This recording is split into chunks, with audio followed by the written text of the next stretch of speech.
আসসালামু আলাইকুম ভিউয়ার্স। এখন যে ওয়েদার চলতেছে, এই ঠান্ডা, এই গরম, এই বৃষ্টি, আবার এই গরম, তো এই সময় আমরা কবুতরে যদি একটা ঠান্ডার কোচ করে রাখি, তো দেখা যায় আপনার কবুতরগুলো অসুস্থ হওয়ার চান্স থাকে না, ঠান্ডা লাগার চান্স থাকে না। কারণ এই সময় কবুতরের গরম ঠান্ডা লাগার একটা চান্স থাকে, যেহেতু এই গরম এই ঠান্ডা। স্যার, গরম ঠান্ডাটা কবুতরের জন্য খুবই খারাপ, এটা সারাইতে অনেক সময় লাগে। এই যে দেখেন, কবুতরগুলো আলহামদুলিল্লাহ সুস্থ আছে।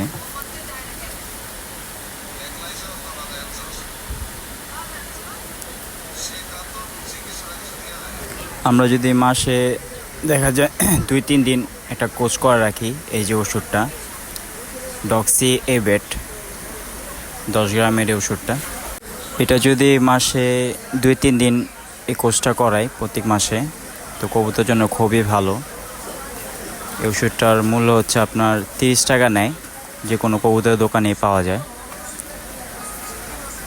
এই যে দেখেন, ডক্সি এবেট কবুতরের ঠান্ডার জন্য খুবই ভালো এই ওষুধটা। তো এই ওষুধটা 1 লিটার পানিতে 1 গ্রাম দিব, 1 লিটার পানিতে 1 গ্রাম। এই যে এটা মাসে 2-3 দিন কোচ করে রাখবেন ওষুধটা দিয়া, লিটারে 1 গ্রাম। তো কবুতর অসুস্থ হলেই যে আমরা ওষুধ খাবো এটা না, কবুতর সুস্থ অবস্থায় আমরা এই কোচটা করায় রাখবো, তো দেখা যায় আমার কবুতরগুলো সুস্থ থাকবো আলহামদুলিল্লাহ।